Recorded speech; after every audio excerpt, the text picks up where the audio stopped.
kali ini ya. Jadi kemarin udah dibahas banyak banget dan sekarang ditambahin nih siapa saja sih anggota tim pengembangan software ini, dikerjakan sendiri atau ada timnya gitu? Kalau dikerjakan sebenarnya saya kerjakan sendiri ya. Tapi kalau bertanya tim ya, jadi saya kan tidak ingin melupakan teman-teman ya. Teman-teman saya yang memberikan file pada saya atau yang membantu data-data atau usulan itu saya sebenarnya ada tim. Ada juga santri-santri dari luar daerah Jogja ya. Atau santri di dalam Jogja yang teman-teman mahasiswa juga kadang-kadang ada yang memberikan masukan. Itu semua saya ada tim. Tapi kalau pengerjaannya memang saya lakukan coding sendiri. Maksudnya ya tanda kutip coding sendiri ya. Ya begitu. Oke, baik. Selanjutnya apa perkembangan terakhir dari Shumila Innoviha itu kapan sih ada perkembangan terakhirnya gitu? Untuk perkembangan terakhir ya, ini saya kemarin juga mengatakan bahwa perkembangan terakhir ini sudah versi 3.4. Waktu pertama itu dulu 1.0, terus kemudian maju versi 3.4. Jadi untuk perkembangan terakhir itu, dan itu belum saat ini masih tahap upload ya. Barangkali nanti kalau sudah diupload teman-teman bisa download ini. Nah, kalau sudah pernah download yang versi 3.4 ini, insya Allah hanya memerlukan update saja tanpa download keseluruhannya. Nah, beda kalau versi-versi sebelumnya ada versi baru lagi harus download dari nol lagi. Nah, itu unggulnya di versi baru. Itu berarti perkembangan terakhir itu di tahun 2022. Berarti update sekali ya ini ya. Jadi pertanyaan selanjutnya ini, pernah ada sosialisasi nggak sih sama masyarakat umum mengenai software ini atau dilaksanakan atau gimana gitu untuk sosialisasi sama masyarakat? Untuk sosialisasi ya, pernah saya katakan bahwa sosialisasi pertama untuk di launching ya, tanda kutip ya, sebenarnya itu bukan acara Shumila itu, tapi itu acara pondok pesantren, forum pondok pesantren satu Jogja itu kumpul di Klaten waktu itu di hotel apa saya lupa namanya, dan itu pelatihan Maktabah Syamilah. Tapi saya sudah sangat sengaja sekali membawa itu, kemudian di kesempatan sesi tanya jawab atau di kesempatan rehat saya sampaikan itu kepada musafirin, kepada yang hadir di situ, bahwa saya ada kompilasi kitab yang sangat pesantren sekali, yaitu namanya Shumila itu. Oke, jadi Ya, jadi di launchingnya saat itu, jadi 2012 ya, 2012. Nah, kemudian setelah itu kan ada teman yang suka dan itu dia upload ke internet. Waktu itu kan saya nggak bisa upload di internet, oleh teman dia upload di internet, dan luar biasa yang download itu waktu itu hanya 2 minggu atau sekitar 3 minggu lah, itu sudah puluhan ribu yang download. Kemudian kemarin ya tahun 2022 ini saya cek itu sudah ada 90.000 yang klik download. Sudah 90.000 user Shumila itu. Ya, barangkali. Jadi selanjutnya nih, apakah software juga digunakan pada kegiatan pembelajaran di pesantren As-Salafiyah Melani? Kalau di pondok pesantren itu tidak ada pembelajaran yang basisnya itu langsung ya, maksudnya artinya di jam-jam reguler itu tidak diajarkan kitab-kitab yang seperti ini, yang digital.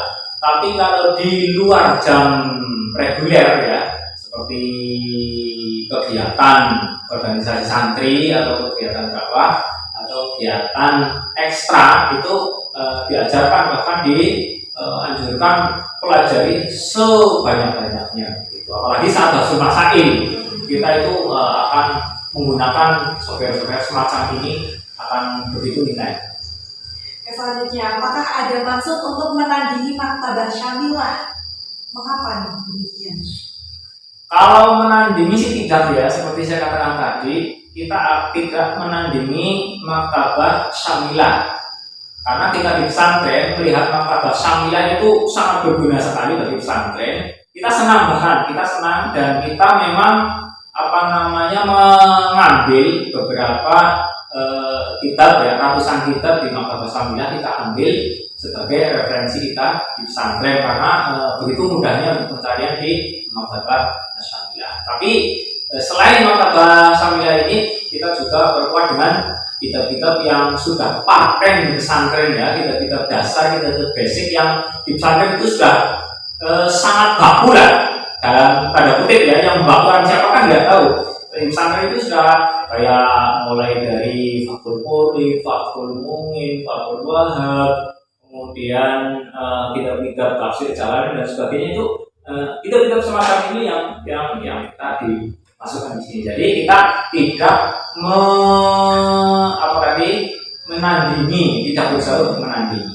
Kalau tidak ada kata menandingi nih, kalau misalnya pembandingan keunggulan Syumilah yang UFIHA kalau misalnya dibandingkan dengan Maktabah Syumilah itu gimana? Perbandingan kalau dibandingkan keunggulan Syumilah NU dibanding Maktabah Syamilah ya tentu ini sangat subjektif ya. Tapi kalau saya melihat para santri, kalau menggunakan Maktabah Syamilah, nah itu masih seputar ya kitab-kitab yang internasional. Artinya di situ basisnya hanya teks saja. Tapi itu sudah sangat bagus. Tapi yang tidak mewakili ke pesantrenan itu banyak. Nah, jadi kalau Syumilah itu kan sudah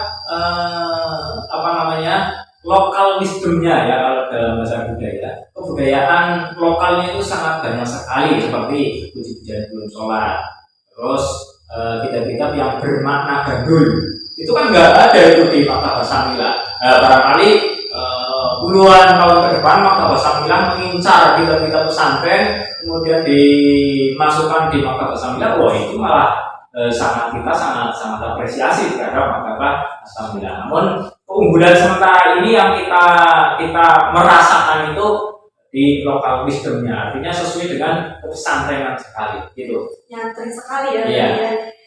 Bagaimana tingkat penggunaan Syumilah UFIHA di tengah-tengah masyarakat, mengingat tadi sudah ada 9.000 user ya, 9.000 lebih, itu tingkat penggunaan Syumilah itu gimana ya? Kalau ini belum ada survei sih ya, barangkali nanti kalau ada mahasiswa mau penelitian, kan ini Syumilah itu juga sudah diteliti dan digunakan sebagai karya ilmiah untuk kelulusan, ada yang sarjana, ada yang S2, ada yang S3 gitu ya. Itu temanya tentang Syumilah itu di bagian Syumilah itu. Kemudian begini, yang saya belum tahu ya itu karena belum ada surveinya.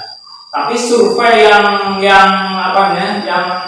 terlihat kan tadi followernya atau downloadernya tadi kan sudah 90.000. Sementara yang melalui kiriman paket-paket itu kan ada yang tidak bisa download, minta tolong saya untuk mengirimkan flash disk atau micro SD atau bahkan saya kirimi tablet yang sudah saya install. Kemudian yang dikirim itu kurang lebih sekarang sudah kemarin berarti 656 paket ya. Hampir 1.000 ya gitu. Ya. Itu yang pesan saja. Padahal setiap yang pesan itu pasti apakah boleh dikopi ke teman saya? Boleh, silakan dikopi sebanyak mungkin.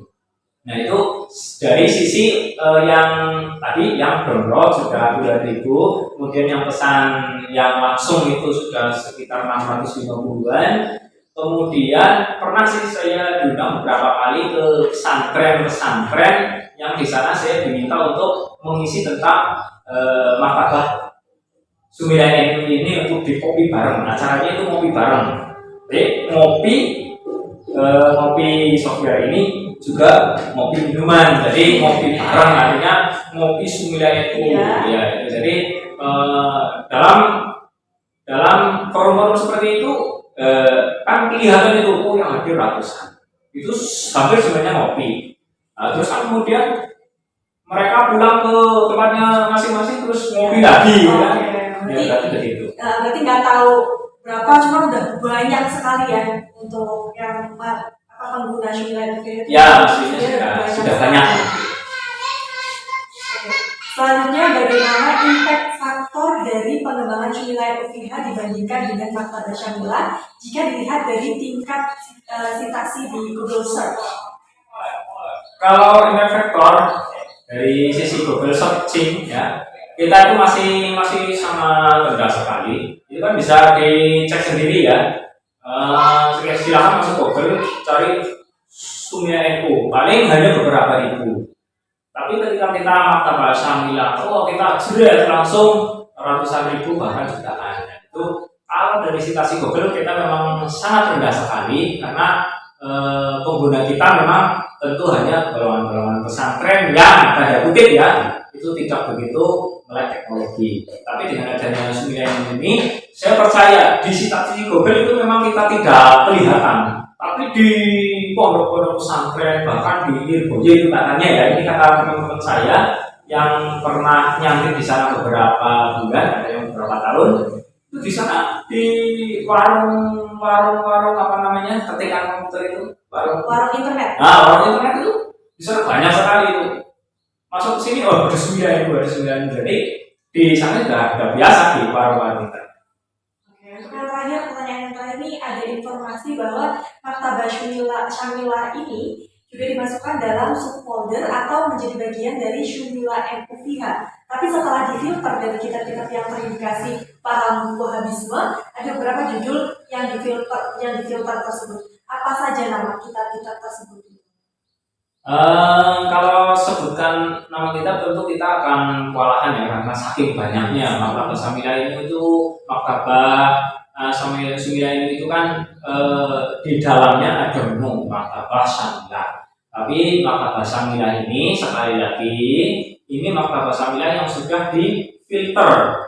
Artinya kita prioritaskan kitab-kitab yang sesuai dengan kebutuhan pesantren dan prioritas di pesantren. Untuk besarnya hanya 4, sekian giga lah. Tapi itu sudah karena basisnya teks ya. Kalau Maktabah Syamilah kan basisnya teks ya. Jadi 4,5 giga itu kitabnya sudah banyak sekali dan itu kita memang mengambil Maktabah Syamilah untuk dimasukkan dalam menu Maktabah Shunilai NU karena itu betul-betul menu yang sudah ada digunakan oleh santri. Itu.